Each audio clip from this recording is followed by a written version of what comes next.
अगर उसने अपनी शिकायत वापस नहीं ली तो ये मामला अदालत तक भी जा सकता है। अभी आप उसे जानते नहीं, वो बहुत ही जालिम इंसान है। तुम्हारा सौतेला बाप तुम लोगों के लिए मसाइल पैदा कर सकता है। जिम ने जिस आदमी से पैसे लिए थे मुझसे शादी करवाने के लिए, उसे मेरा पता बता दिया। नसरीन तुमसे कभी नहीं मिलेगी, याद रखना जिम। ये घर मेरा और नसरीन का है, ये बेच दूंगी मैं। बचपन से लेकर आज तक मैंने जो पैसा कमाया है वो सिर्फ इस घर पर लगाया।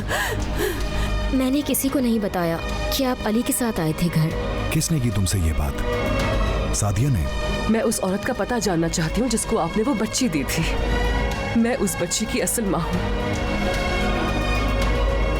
अपना एड्रेस दे के गई थी वो मुझे, ताकि उसकी मदद कर सकूं मैं। क्या वो एड्रेस आप मुझे दे सकती हैं प्लीज? देखिए ड्रामा सीरियल इश्क एक गुनाह आज रात 7 बजे सिर्फ AAN TV पर।